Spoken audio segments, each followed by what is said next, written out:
जीवन में सब अपने अपने अपने अपने लिए। और साइंस की इतनी अच्छी फैसिलिटीज मिल रही, अच्छे कूलर, अच्छे पंखे, अच्छे एसी, सब कुछ अच्छी अच्छी, फिर भी आपस में वो प्यार नहीं झलकता जो पहले वाले प्यार। इसीलिए अब का मतलब जीवन में है लेकिन वो सुगंध नहीं है, सुगंध खत्म हो गई है। दैवी गुणों की जो नेचर हो रही है वो नेचर खत्म हो गई है। परमात्मा का तो नेचर को हमें बढ़ाना है, उस नेचर को हमें बढ़ाना है।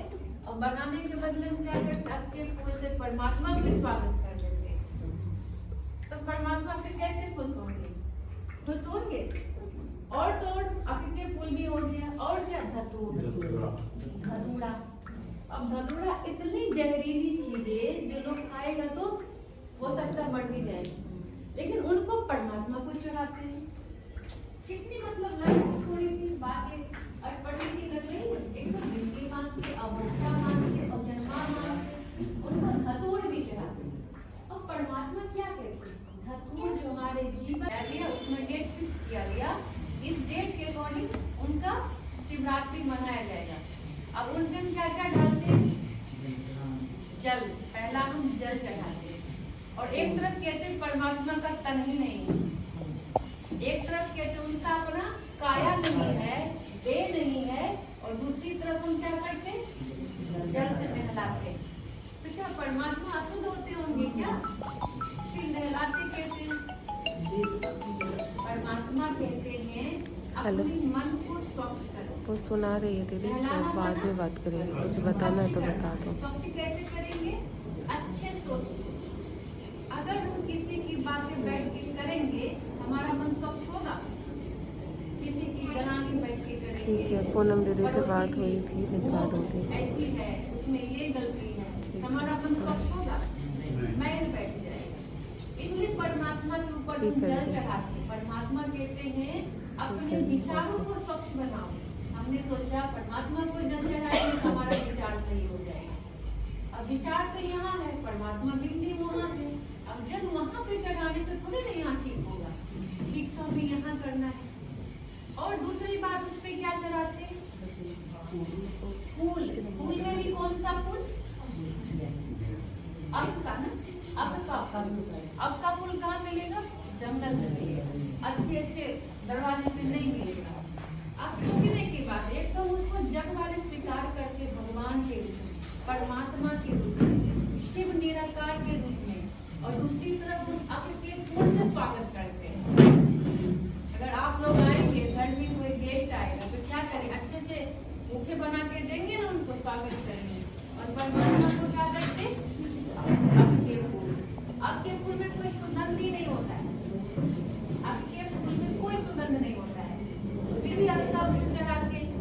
इसका क्या वास्तविक कारण होगा, क्यों आपका फूल चढ़ाते होंगे? आपका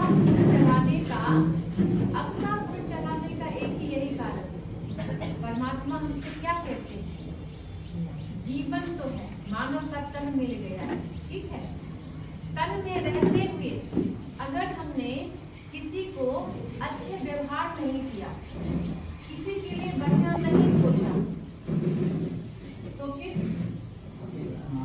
मानव और पशु एक समान। इसलिए परमात्मा कहते जीवन तो मिला है लेकिन जीवन में सुगंध खत्म हो गया है।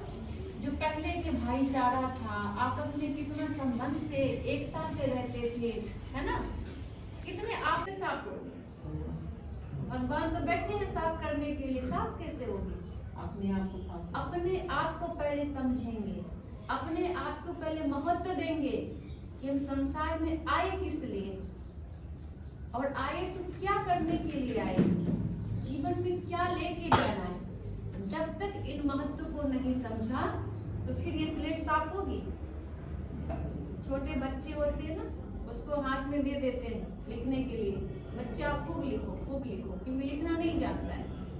अब हमें जब समझ में आ जाएगा कि स्लेट में ऐसी ऐसी चीजें नहीं लिखना है ना, बच्चे जब बड़ा होते हैं तो उसको सिखाया जाता है। अब बच्चे अच्छे से राइटिंग में लिखो, वैसे से नहीं घुमाना पेन। अब हमें जब समझ में आ जाएगा कि मन एक स्लेट है, ये नहीं होता कि उसमें कोई मिलावट हो तो उसको फिर तुरंत दिख जाता है। कहने का मतलब पानी तो दिख जाएगा, कुछ कालापन भी आएगा तो दिख जाएगा, साफ साफ नजर आता है। तो परमात्मा कहते हैं मन को स्लेट, ये मन जो स्लेट है ना, ये मन हमारा जो स्लेट है उसको दूध के समान बनाओ। दूध के समान अगर मन बन जाएगा ना तो हमारी परमात्मा के साथ याद सहज हो जाएगा, याद करना नहीं पड़ेगा। कहते हैं भगवान का नाम ही बड़ा लेना मुश्किल है, लफ्ज में आता ही नहीं है ना, लेकिन ये नाम लेना इतना इजी हो जाएगा जब हमारी मन की स्लेट साफ हो जाएगी। अब मन की स्लेट के पत्ते वाला चढ़ाते हैं और परमात्मा कहते जीवन अगर बनाना है तो विष्णु के समान बनाना है, ब्रह्मा के समान बनाना है। जीवन तो मिला है, इनके समान बनाना है। हमने सोचा भगवान जी, विष्णु जी एक अलग भगवान हो गए, भगवान हो गए, उनको हमने बस मंदिर बना दिया और ये हमने समझा ही नहीं कि परमात्मा तीनों के पिता भी है। इसलिए ये चीज उन्होंने हमें समझाया। और क्या चढ़ाते हैं उनपे? घड़ा, घड़ा में बूंद, हाँ बूंद। अब इसका क्या महत्व है? सब कुछ का एक महत्व होता है। ये जो परमात्मा में ज्ञान देते हैं ना, कहीं न कहीं कुछ महत्व होता है। अब वो शिवलिंग हो गए, उनपे हम कलश और दूध, दूध दूध सबसे साफ माना गया है, प्योर चीज माना गया है, पवित्र माना गया है। मर्जी सो लो, जितनी मर्जी घूम लो, ये मन मर्जी चलते चलते चलते चलते ये हाल हो गया है। उस चीज का दायरा बनाना जरूरी होता है। जैसे हमने सुना है ना रामायण में कहानी, सीता के लिए एक दायरा बनाया हुआ कि आप भिक्षा देना, ठीक है, और वो भिखारी खुश होकर चला जाता था, बड़ा खुश होता था कि कितने अच्छे राजा मुझे रोज भिक्षा दिया करते हैं। एक दिन उनको मन में संकल्प आया, विचार आया कि राजा कमाता भी नहीं है, फिर लाता कहाँ से? आखिर ये इतना धनवान कैसे हो गया? उसने क्या किया, पीछे से उसको अब पैरवी करना शुरू कर दिया, देखना शुरू कर दिया कि राजा क्या कर रहा है। तो मंत्री से बोला मुझे अंदर जाने की हुक्म दो, मैं अंदर जाऊंगा। आया कब? जब भिक्षा मांगने का टाइम था, उससे पहले आ गया था कि मुझे अंदर जाना है। तो बोला अंदर भाई क्यों जाओगा, को भिक्षा चाहिए ना, राजा जी आके भिक्षा दे देंगे, चले जाना। बोला नहीं, मुझे अंदर जाना है, राजा जी के पास जाना, भिक्षा नहीं लेना, मुझे उनके पास जाना है। तो मंत्री ने उनको छूट दे दिया, ठीक है आप चले जाओ। जब अंदर गया तो क्या देखा, राजा जी एक कोठरी में बैठ करके खूब अच्छी तरह अपने दिल की पुकार भगवान के साथ शेयर कर रहे हैं। हे प्रभु, आप मुझे इतनी धन देना, इतनी धन देना, इतनी धन देना, हमारे द्वार से कोई भी भिखारी भूखा ना जाए, हाथ खाली ना जाए।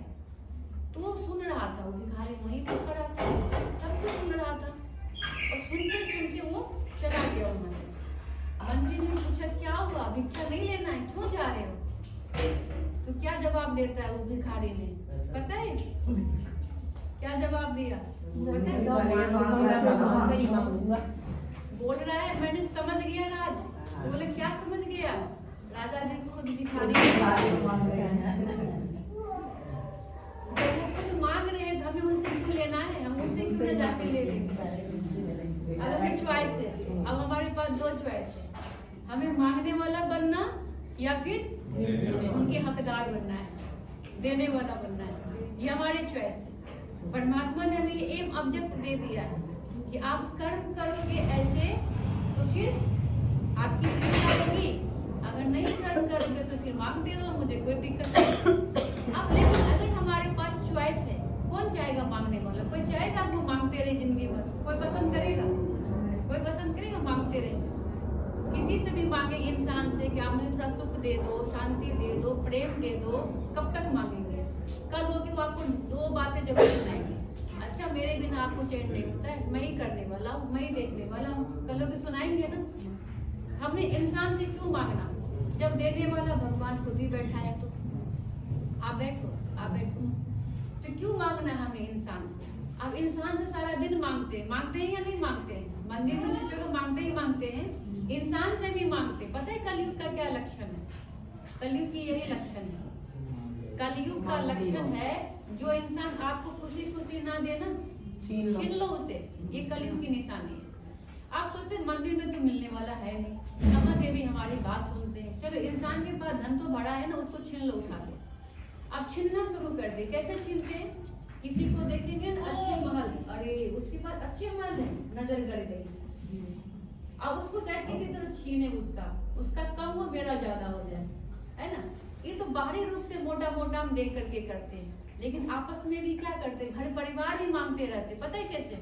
तुम मुझे प्यार से बात करो, तुम मुझे इज्जत करो, तुम मुझे प्रेम से बोलो, तुम मेरा सब कुछ कहना मानो। घर में ही मांगना शुरू कर देते हैं, क्योंकि कलयुग है ना, तो कलयुग का तो काम ही है मांगना। इसलिए परमात्मा कहते मांगो नहीं। ये मांगते मांगते हम नीचे गिर गए। क्यों मांगे जब देने वाला खुदा खुद ही बैठा हुआ है। अब लेने के लिए हमें क्या तरीका अपनाना पड़ेगा? लेने के कैसे लेंगे परमात्मा से? लेने के लिए वही सबसे सहज विधि बताया ना। पहले खुद के इम्पोर्टेंस को जानना है। खुद के जब इम्पोर्टेंस को जानेंगे, आप फोन बंद कर लो बाबू, फोन बंद कर लो। अब नर ऐसी करनी करे जो नारायण के समान बने, हमारे चित्र भी लगे हैं। और नारी ऐसी करनी करे श्री लक्ष्मी के समान बने। अब ऐसे ही तो नहीं बन जाएंगे, अपने आप को सिखाना पड़ेगा ना। अब इनको बनाया श्री लक्ष्मी श्री नारायण, दोनों को बनाया, तो क्या भगवान हमारे साथ क्या दो निधि किया? जो मैं इंसान, साधारण सा इंसान बना दिया और इनको बना दिया पूजनीय, ऐसा दो निधि किया क्या? कुछ नहीं दो निधि किया, बस शिक्षा दिया कर्म करने की, कि आप ये कर्म करोगे तो आपको मंदिर में बिठाया जाएगा, और ये कर्म नहीं करोगे तो फिर मंदिर में जाकर माथा आपको टेकना पड़ेगा। अब चॉइस हमारी, मंदिर में पूजा करने वाला बनना या देवी देवता बनना, क्या बनना है, ये चॉइस हमारी। अब इस चॉइस तो हमारी है, लेकिन चॉइस हमारी, लेकिन कौन चाहता होगा जो हम मांगते रहे? कोई चाहता होगा मांगते रहे? कोई चाहता होगा? देखिए, एक सुंदर सी भी कहानी सुनाया करते अक्सर सबको, कि एक राजा था और राजा के दरबार में आया था भिखारी, डेली आता था।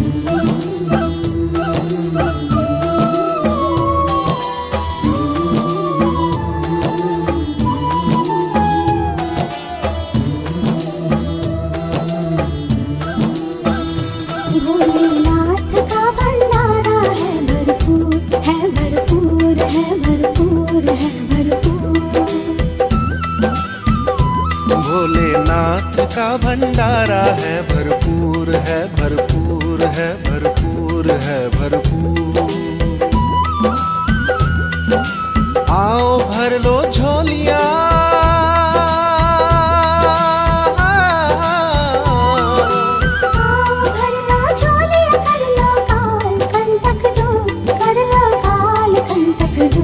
भोलेनाथ का भंडारा है भरपूर, है भरपूर, है भरपूर, है भरपूर। भोलेनाथ का भंडारा है भरपूर, है भरपूर, है भरपूर, है भरपूर।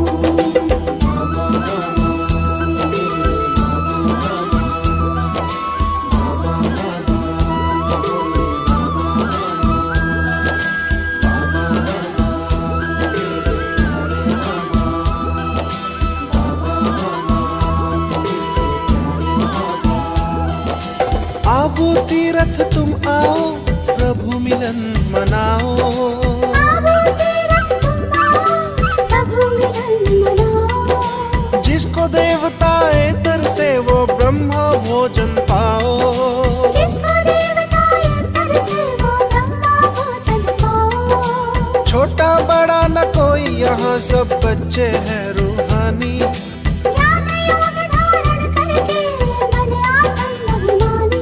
शिव ज्योति बिंदु नूर खुदा के हैं सब नूर। भोलेनाथ का भंडारा है भरपूर, है भरपूर, है भरपूर, है भरपूर।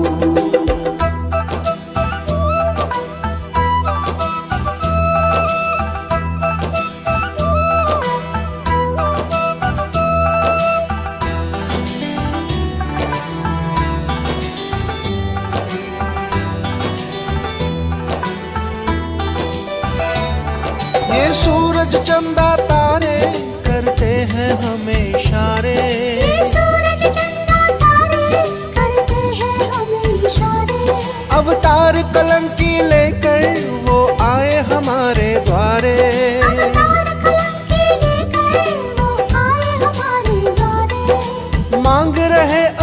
बच्चों से मनोभिकारी दान।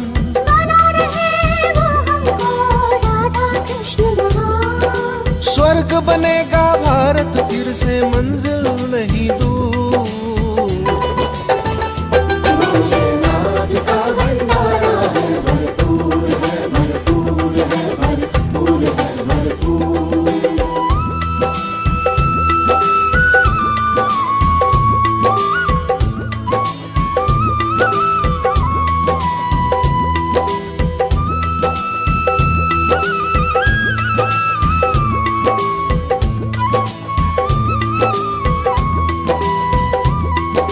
मोह माया को त्यागो, जीवन को जी लो।